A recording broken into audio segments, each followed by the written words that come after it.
الحمد لله رب العالمين والعاقبة للمتقين ولا عدوان إلا على الظالمين. الحمد لله رب العالمين والعاقبة للمتقين ولا عدوان إلا على الظالمين، وأشهد أن لا إله إلا الله وحده لا شريك له ولي الصالحين، وأشهد أن محمدا عبده ورسوله وصفيه من خلقه وخليله سيد الأولين والآخرين. اللهم صل عليه وعلى آله وصحبه ومن اتبعهم بإحسان إلى يوم الدين. أما بعد. Mes chers frères et sœurs, le thème de notre prêche aujourd'hui est les démons du Ramadan. Les démons du Ramadan. Chers frères et sœurs, le Ramadan est une station spirituelle dans laquelle s'approvisionnent les pieux. Le Ramadan est un lieu de repos pour les croyants. Allah tabarak wa ta'ala nous dit dans le Coran: Ya ayyuhalladhina amanu kutiba alaykumus siyam kama kutiba alal ladhina min qablikum la'allakum tattaqun. Ô vous qui avez cru, il vous a été prescrit le jeûne comme il a été prescrit aux communautés qui vous ont précédé afin que vous atteigniez la piété. On a un objectif à atteindre pendant le mois de Ramadan, c'est d'être pieux. Et on a déjà parlé de la piété sur ce minbar, c'est faire ce qui est obligatoire, délaisser ce qui est interdit. Pas d'enregistrement avec les téléphones, restez concentrés par la critique. Donc l'objectif de chaque musulman et de chaque musulmane pendant Ramadan, c'est d'être pieux. De mettre entre nous et la colère d'Allah un mur. Durant le mois de Ramadan, les portes du bien sont ouvertes et les portes du mal sont fermées. D'après Abu Hurayra radiyallahu anhu, le prophète sallallahu alayhi wa sallam a dit: lorsque vient le Ramadan, les portes du paradis sont ouvertes, les portes de l'enfer sont fermées, et écoutez bien s'il vous plaît, et les démons sont enchaînés. Les rebelles parmi les démons. Les rebelles parmi les démons sont enchaînés. Le hadith est rapporté par Bukhari et Muslim. Cheikh Al-Uthaymin rahimahullah, il a dit: leur enchaînement, c'est-à-dire celui des démons, signifie qu'ils sont empêchés d'égarer les gens. Donc, il n'y a pas pendant Ramadan de rebelles parmi les démons. Ils sont enchaînés. Mais cela ne veut pas dire qu'il n'y a pas d'ennemis à combattre. S'il y en a, ton ego, qui a malheureusement pris trop de mauvaises habitudes, qui fait beaucoup de péchés, ton ego, mais il n'y a pas que l'ego. Il y a aussi, parmi ceux qui sont une grande menace pour notre jeûne, les démons parmi les humains. Les démons parmi les humains. Eux, ils vont prendre le relais des démons qui ont été enchaînés. Et ils vont pousser les gens, pendant le mois de Ramadan, à l'égarement. Le waswas peut provenir de l'être humain, comme il peut provenir des djinns. Allah Ta'ala nous dit: Minal jinnati wan nas, que ces insufflations proviennent des djinns ou des hommes. Al-Hassan al-Basri rahimahullah a dit: ce sont deux démons. Le démon des djinns insuffle dans les poitrines des gens, tandis que le démon parmi les hommes agit ouvertement. Il agit ouvertement. Allah tabarak wa ta'ala nous dit: وَكَذَلِكَ جَعَلْنَا لِكُلِّ نَبِيٍّ عَدُوًّا شَيَاطِينَ الْإِنسِ شَيَاطِينَ الْإِنسِ وَالْجِنِّ يُوحِي بَعْضُهُمْ إِلَى بَعْضٍ زُخْرُفَ الْقَوْلِ غُرُورًا. Tout comme nous t'éprouvons à travers eux, nous avons dressé contre chaque prophète des ennemis. Écoutez bien le verset, il nous dit quoi?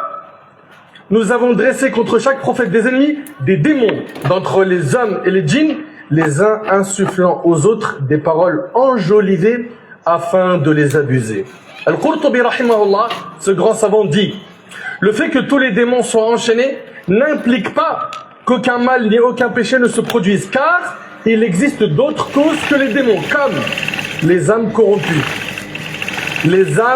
corrompues, les mauvaises habitudes et les démons parmi les hommes. Et les démons parmi les hommes. Même si les diables parmi les hommes ne faisaient que nous faire perdre notre temps par des choses permises pendant le mois de Ramadan, ça serait déjà une immense perte. Je répète, même si les démons parmi les hommes ne faisait que de nous faire perdre notre temps par des choses permises. Pendant Ramadan, ça serait une immense perte. C'est le mois du Coran. C'est dans ce mois qu'Allah a révélé le Coran. Dans la meilleure nuit qui est la nuit du destin. C'est le mois où on est censé devenir des gens meilleurs. On est censé se réformer. On est censé se repentir. Tu ne dois pas être le même à l'entrée et à la sortie du mois. Tu dois ressortir de ce mois avec des résolutions. Avec un repentir sincère. Alors, prenez garde aux ruses de Satan et profitez du mois du pardon avant qu'il ne soit trop tard. D'après Abu Hurayra radiyallahu anhu, le prophète sallallahu alayhi wa sallam a fait une invocation. Est-ce que l'invocation du prophète sallallahu alayhi wa sallam elle est exaucée ou est-ce qu'elle est rejetée? L'invocation du prophète sallallahu alayhi wa sallam est-elle rejetée? Le prophète sallallahu alayhi wa sallam, écoutez l'invocation qu'il a faite. Que soit humilié l'homme qui rentre dans le mois du Ramadan, puis le mois se termine sans qu'il ne lui soit pardonné. Allahu Akbar. Allahu Akbar. Le prophète sallallahu alayhi wa sallam fait cette invocation. Qu'il soit humilié. C'est-à-dire quoi l'humiliation? Que soit humilié l'homme qui rentre dans le mois du Ramadan, puis le mois se termine sans qu'il ne lui soit pardonné. Et le hadith est rapporté par Tirmidhi. Est-ce que tu vas être humilié par Allah tabaraka wa ta'ala? Si c'est pas ce que tu souhaites, tout de suite prends des résolutions pour ne pas accueillir ce Ramadan comme un insouciant, comme un pécheur. Reviens vers Allah dès maintenant. Combien de personnes se sont repenties pendant Ramadan? Pourquoi ça ne serait pas ton tour? Pourquoi est-ce que tu procrastines? Pourquoi tu mets le repentiras plus tard? Pourquoi tu repousses les bonnes actions? Pourquoi tu penses aux bonnes actions en disant mais plus tard j'ai le temps? Les tombes, les cimetières sont remplis de gens qui avaient de longs espoirs, qui pensaient qu'ils allaient vivre longtemps. Et parmi les diables humains du Ramadan, il y a ceux qui nuisent aux musulmans par leur langue, si bien que le mois du Ramadan ne s'achève pas sans que leur jeûne soit fracturé et que leur récompense soit perdue. Le prophète sallallahu alayhi wa sallam, dans un hadith rapporté par Al-Bukhari d'après Abu Hurayra, il a dit, écoutez attentivement ce hadith, celui qui ne délaisse pas les paroles et les actions interdites, alors Allah n'a aucun besoin qu'il délaisse sa nourriture et sa boisson. Le prophète alayhi salatu wa sallam a dit dans un autre hadith, il se peut qu'un jeûneur n'ait de son jeûne que la faim et la soif. C'est-à-dire quoi? Tu as jeûné toute la journée, mais tu n'as pas de récompense. Tu n'auras que eu faim et soif. Pourquoi? Parce que tes yeux n'ont pas jeûné, tu as regardé le haram. Tes oreilles n'ont pas jeûné, ils ont écouté le haram. Ta langue, elle était dans les insultes, les moqueries, les calomnies, les médisances. Ta langue n'a pas jeûné. En fait, c'est comme si tu travaillais pendant un mois et qu'on ne te donnait pas de salaire. Il y en a qui vont sortir de Ramadan sans salaire de la part d'Allah, sans récompense. Et d'ailleurs, wallahi la musiba, l'audace, depuis qu'on a les réseaux sociaux et la concurrence folle dans les péchés, on a des gens qui vont rompre leur jeûne sur des joints. Et ils se filment. Et ils sont contents. Certains vont nous faire des vidéos où ils vont te dire, moi je vais te raconter la pire dinguerie que j'ai fait pendant Ramadan. Moi j'ai volé des claquettes à la mosquée. Ah ouais, et toi? Et ils sont là en train de rigoler sur qui a fait le plus de péchés pendant Ramadan. Mais c'est des cœurs que vous avez ou c'est une pierre? Le prophète sallallahu alayhi wa sallam a dit, celui qui ne délaisse pas les paroles et les actions interdites, alors Allah n'a aucun besoin qu'il délaisse sa nourriture et sa boisson. C'est rapporté par le Bukhari. Le jeûne est un bouclier, comme l'a dit certains pieux prédécesseurs. Ils ont dit le jeûne est un bouclier tant que celui qui jeûne ne le perce pas. Et ce qui perce le bouclier, c'est la médisance. Donc vous voyez que nos pieux prédécesseurs, ils faisaient attention à quoi? À leur langue. Ils faisaient attention à ce qu'ils écoutent, à ce qu'ils prononcent, à ce qu'ils regardent. Les pieux prédécesseurs fuyaient les démons parmi les hommes durant le Ramadan. Lorsqu'ils jeûnaient, ils restaient dans les mosquées. Et vous savez qu'est-ce qu'ils disaient? Ils disaient, nous préservons notre jeûne. Allahu Akbar. Nous préservons notre jeûne. Tu veux préserver ton jeûne? Viens à la mosquée. Réconcilie-toi avec la maison d'Allah. Et ne te dis pas, j'ai fait trop de péchés, c'est impossible. Mais en fait, tu connais pas mon passé, il est trop lourd dans le haram. est-ce que tu es en train de vouloir me faire comprendre que tes péchés sont plus grands que la miséricorde d'Allah? Si c'est ce que tu as compris, tu t'es trompé. La miséricorde d'Allah, elle est immense. Reviens vers Allah, mon frère. Reviens vers Allah, ma soeur. C'est maintenant les résolutions. C'est maintenant qu'on se repent. Il disait, nous préservons notre jeûne et nous ne médisons de personne. Quant aux démons parmi les hommes, pendant le ramadan, ils n'apprécient pas que les gens se tournent vers le bien pendant le mois du bien. Ils se mettent alors à semer le doute sur les principes établis et les mérites reconnus, à chercher des avis marginaux, à distraire les jeûneurs par des futilités et des bassesses. Leur objectif est de décourager les résolutions et d'affaiblir les déterminations qui cheminent vers Allah et vers son paradis. Ça, c'est les démons parmi les humains. Ils ne veulent pas te voir à la mosquée. Ils ne veulent pas te voir en train de faire du dhikr, en train de lire le Coran. Il n'en veut pas. Lui, il veut que tu restes avec lui dans le trou. C'est je passe ma nuit dans les péchés et les futilités et je dors toute la journée. Et ça s'appelle un jeûne. Quel type de jeûne c'est? Serviteur d'Allah, le ramadan approche à grands pas. Approvisionnez-vous de ses bienfaits. Multipliez vos bonnes actions pendant ce mois et prenez garde à ne pas en sortir ruiné ni perdant à cause des démons parmi les humains. Allah Ta'ala dit Ash-shaytanu ya'idukum al-faqr wa ya'murukum bil-fahsha wallahu ya'idukum maghfiratan minhu wa fadla wallahu wasi'un alim. Satan vous fait craindre la pauvreté et vous invite à commettre des turpitudes, tandis qu'Allah vous promet son pardon et sa grâce. Allah est immense et omniscient. Donc on a dit qu'il y avait des démons parmi les humains qui ne vont pas vous laisser tranquille. Eh vas-y que je t'envoie des lives où je vais te montrer du facette de la corruption toute la nuit. Et c'est parti que je t'envoie de la moquerie, des médisances, des calomnies, des insultes. Je t'occupe avec le haram pendant les soirées de Ramadan, voire même pendant la journée.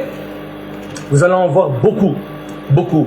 Mettez une croix sur les réseaux sociaux pendant Ramadan, sauf pour écouter des rappels ou écouter du Coran. En dehors de ça, mettez une croix, car une armée de corrupteurs sont en train de préparer des plans sataniques pour prendre votre temps sous le nom du divertissement. Une armée est en train de se préparer pour occuper votre temps. Au lieu de vous laisser avec le livre d'Allah, le lire pendant Ramadan, le méditer, afin que vous puissiez vous réformer. Une armée se prépare. Est-ce que vous allez les suivre? Ou est-ce que vous allez plutôt éviter ce type de contenu? Mes chers frères, mes chères sœurs, ça c'est concernant les démons parmi les humains. Concernant le shaitan, lui, il va être enchaîné pendant Ramadan. Mais il a déjà mis des graines dans les cerveaux et les cervelles de certains et de certaines. Et ce qu'il attend pendant Ramadan, c'est les fruits suivants. Écoute attentivement. Ce qu'il veut pas, c'est que tu te reconnectes avec le livre d'Allah. Ça, hors de question. C'est une ligne rouge pour le diable. Ce qu'il ne veut pas également, c'est ta présence dans les mosquées. Non. Va pas à la mosquée. Reste dans ton quartier. Reste collé à ton écran. Reste en bas de l'immeuble. Veille la nuit jusqu'au soubh. Pas dans les adorations, mais dans le fait de faire du bruit, de déranger les voisins, de dire des gros mots, de médire, d'être dans des chichas. Voilà ce qu'il veut de toi. D'être dans les cafés qui deviennent les concurrents des mosquées pendant Ramadan. Voilà ce qu'il veut le diable pendant ton Ramadan. Le diable veut que pendant Ramadan, il n'y ait pas de repentir. Un repentir, ça voudrait dire que tu vas détruire tout ce qu'il a fait pendant 11 mois. Le diable ne veut surtout pas ça. Quant aux filles qui comptent se voiler, s'habiller de manière pudique, le diable dès maintenant ne veut pas te voir avec un hijab. Ou du moins un hijab shara'i. C'est-à-dire quoi? C'est-à-dire que si tu comptes le mettre pendant Ramadan, ce que veut de toi le diable, c'est qu'au moins tu nous mettes une abaya. C'est qu'au moins tu mettes une abaya bien moulante, avec le maquillage qui va avec, et tu viens dans Tarawih, comme si tu sortais pour un mariage. Voilà ce qu'il veut de toi le diable dès maintenant.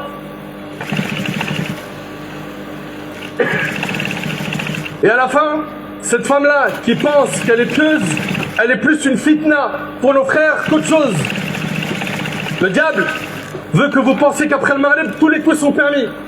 Que l'interdiction pendant Ramadan, c'est jusque au Maghreb. Après le Maghreb, tout est permis.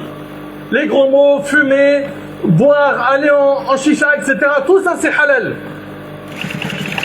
Il veut vous faire croire que le jeûne consiste à s'abstenir de manger, de boire, c'est tout. Alors que c'est le mois de Ramadan. Et pas les journées de Ramadan, comme certains, malheureusement, l'ont compris. Le diable, pendant ce mois, il veut quoi? Il veut des disputes, des comportements catastrophiques, des insultes à tout va. Jurer sur autre qu'Allah, des gros mots, des moqueries sur les gens qui passent, des médisances, faire du bruit dans la rue afin que les gens ne puissent pas dormir la nuit. Qu'est-ce qu'il veut le diable? Il veut que vous occupez les cages d'escalier, les chichas, les cafés. Il veut que vous soyez devant vos écrans. Il veut que vous soyez en train de jouer au foot jusqu'au matin. Et que tu rentres le matin, t'es KO, tu pries ni fajr ni rien du tout et tu dors toute la journée sans prier d'or. Tu travailles le soir que pour manger. Voilà ce qu'il veut de toi le diable. Le diable veut que pour vous le jeûne devient juste un changement d'horaire de vos repas. Voilà ce qu'il veut de toi le diable. C'est que ton Ramadan, ce soit juste un changement d'horaire de tes repas. Au lieu de le prendre à telle heure et à telle heure et à telle heure, non, tu vas juste décaler certains repas que tu vas en prendre un le matin à telle heure et un au Maghreb, au coucher du soleil. Le diable ne veut pas de dua, il ne veut pas que tu pries à la mosquée. Il veut que tu sois toute la nuit dans le péché, la perte de temps et toute la journée en train de dormir. Le diable veut que tu penses qu'à manger. Que dans ta journée, tu sois occupé dans les centres commerciaux à acheter ce que tu vas faire comme repas pour le soir.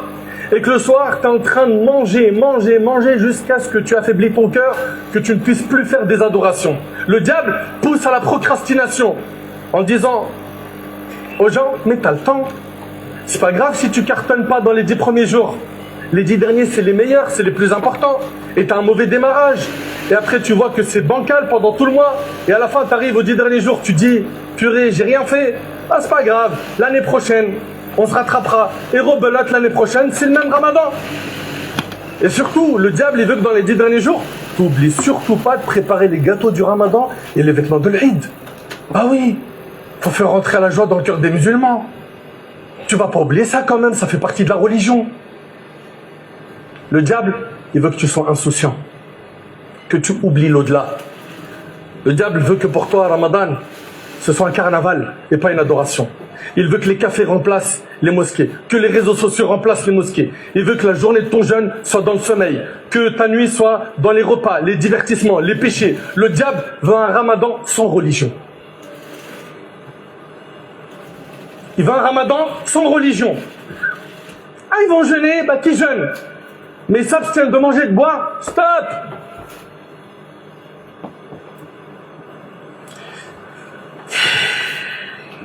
Il veut un Ramadan sans religion. Un Ramadan plein de stories, plein de caméras cachées, plein de feuilletons, plein d'écrans. Le diable veut qu'après son retour, qu'il y ait des tonnes de dégâts et peu de réformes. Alors maintenant, la question est, est-ce que vous allez être ces instruments, les instruments du diable? Vous qui avez compris où est-ce qu'il veut en venir avec nous? Ou est-ce qu'au contraire, vous allez être des clés pour le bien et vous allez aider les gens à revenir vers Allah subhanahu wa ta'ala? Quelle catégorie de personnes tu seras? Un instrument de Satan ou une clé pour le bien? Un Ramadan dans l'insouciance ou un Ramadan avec un repentir sincère? Allah tabarak wa ta'ala dit concernant le diable, قال فبما أغويتني لأقعدن لهم صراطك المستقيم ثم لآتينهم من بين أيديهم ومن خلفهم وعن أيمانهم وعن شمائلهم ولا تجد أكثرهم شاكرين. Puisque tu m'as égaré, a dit le diable, je les guetterai sur ta voie droite, puis je les attaquerai par devant et par derrière, sur leur droite et sur leur gauche, si bien que pour la plupart tu ne les trouveras pas reconnaissants. Allahu Akbar. Ça c'est ce que le diable il a dit à Allah. Allah il lui a dit quoi?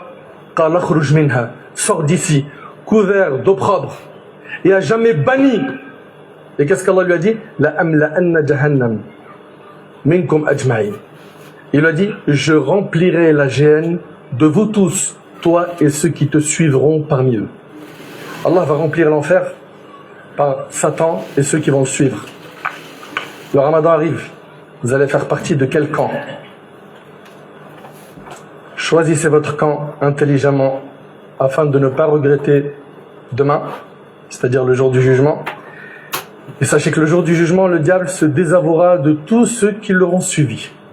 Comme c'est relaté dans le Coran, dans Sourate Ibrahim et dans d'autres sourates, quand il dira Inni bari'un mink, je me désavoue de toi, Inni akhafullah Rabbil alamin. Moi j'ai peur d'Allah, le Seigneur de l'univers.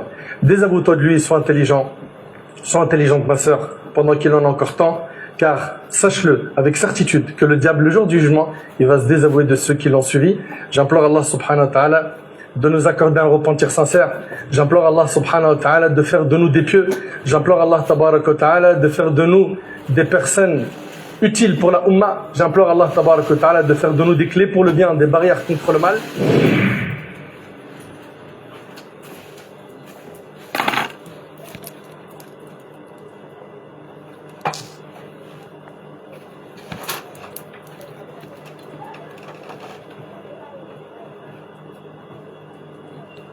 الحمد لله رب العالمين والعاقبة للمتقين ولا عدوان إلا على الظالمين وأشهد أن لا إله إلا الله ولي